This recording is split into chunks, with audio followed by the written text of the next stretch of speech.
علی من لا نبی بعد فاعوذ باللہ السمیع العلیم من الشیطان الرجیم بسم اللہ الرحمن الرحیم وَإِذَا حُيِّيتُم بِتَحِيَّةٍ فَحَيُّوا بِأَحْسَنَ مِنْهَا أَوْ رُدُّوهَا۔ عن عائشة رضی اللہ عنہا قالت كان النبي صلی اللہ علیہ وسلم كان يقبل الهدية ويصيب عليها، رواہ البخاری۔ میرے محترم بھائیو،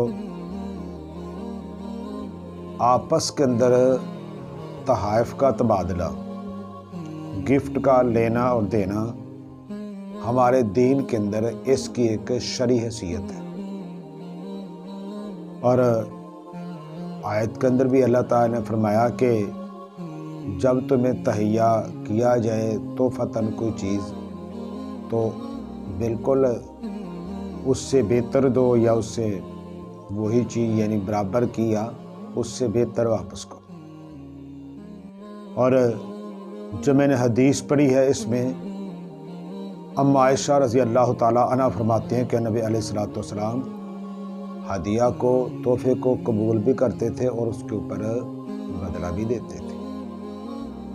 تو بھائیو، ہدیہ، تحفہ، گفٹ، اس کے لین دین کا مقصد ہوتا ہے آپس کے اندر تعلقات کی مضبوطی، ریلیشن جو ہے اس کو پختہ کرنا، آپس کے اندر قربت اور آپس کے اندر باہم ہمدردی کو زیادہ سے زیادہ فروغ دینا، باہمی تعلقات کا مضبوط ہونا، یہ ہے وہ مقاصد جو تحائف کے ذریعے، ان کے لین دین کے ذریعے جو ہے وہ مضبوط کرنا شریعت کا مقصد ہے۔ حالانکہ نبی علیہ السلام جو صدقہ ہے وہ آپ نہیں لیتے تھے، صدقہ آپ پر، آپ کی آل پر حرام، لیکن نبی علیہ السلام تحفے کو قبول کر لیتے تھے، یعنی صدقے کی طرح واپس نہیں کرتے تھے۔ تو تحفہ تو آپ خود بھی قبول کر لیتے تھے، اس کے اوپر بدلہ بھی دیتے تھے۔ تو اس سے ہی معلوم ہوا کہ اسلام میں، شریعت میں اس کا ایک مقام ہے، اس کی ایک حیثیت ہے، اور ایک سا مقصد بھی ہے کہ باہمی محبت کو فروغ دینا۔ اور یہ بات دیکھ کر بڑی حیرت ہوتی ہے کہ اکثر ہم لوگوں نے اس شریعت کا جو ایک حصہ ہے اس کو بھی غلط استعمال شروع کر دیا ہے۔ مثلا ہم لوگ اکثر رشوت جو ہے وہ تحفے کی شکل میں دیتے ہیں۔ اگر کوئی سرکاری عہدیدار ہے، اور آپ حیران ہوں گے کہ تحفے کو تو لوگ رشوت شمار کرنے کے لیے تیار ہی نہیں ہیں، حالانکہ سیرت طیبہ سے تو یہ معلوم ہوتا ہے صلی اللہ علیہ وسلم کہ انہوں نے اس شخص کے ہدیہ کو منع کر دیا تھا، بیت المال کے مال کے اندر شامل کر لیا تھا۔ جو ان کو صدقہ اکٹھا کرنے والا شخص گیا اور کہا کہ یہ میرا ہدیہ ہے، آپ نے کہا حلقہ فی بیت امے کا، آپ اپنی ماں کے گھر میں بیٹھتے ہیں، آپ دیکھیں آپ کے پاس تحفے کیسے آتے ہیں، یہ سب مال میں شامل کر۔ تو اس سے معلوم ہوا کہ کسی سرکاری عہدیدار کو کوئی چیز بطور تحفتاً پیش کی جاتی ہے، اس کا مقصد رشوت دینا ہوتا ہے، اور وہ رشوت شمار ہوگی۔ یا بعد وہاں یہ دیکھنے میں ہے کہ اگر کسی بندے سے کوئی مطلب ہوتا ہے، یا وہ سرکاری عہدے پر نہیں ہے پھر بھی کوئی مطلب ہوتا ہے، تو اس کو کوئی چیز بطور تحفتاً، بطور رشوت کام نکلوانے کے لیے کی جاتی ہے۔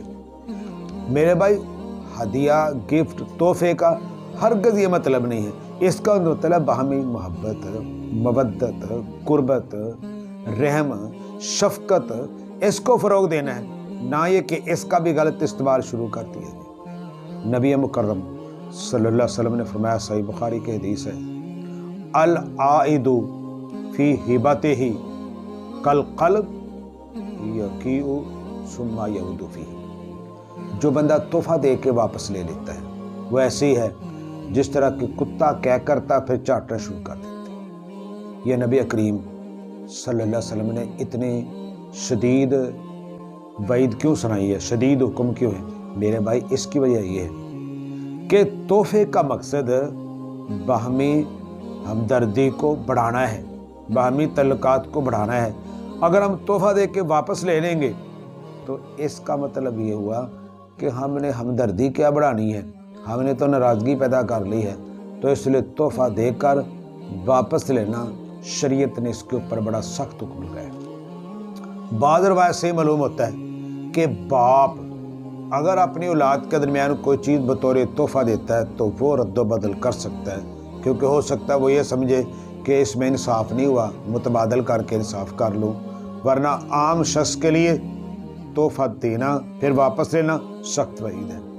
تحفہ دیں بھی لیں بھی، اس سے تحائف سے آپس کے اندر محبت، ہمدردی، احترام یہ بڑھتا ہے، اور یہ ہے شریعت کے مقاصد جن کی وجہ سے تحفے کے تحائف کے جو تبادلہ ہے نا، اس کو اسلام کا ایک حصہ قرار دیا گیا ہے، اور اس کے اوپر اجر بھی ہے، ثواب بھی ہے اگر اسلام نقطہ نظر کے مطابق کیا جائے۔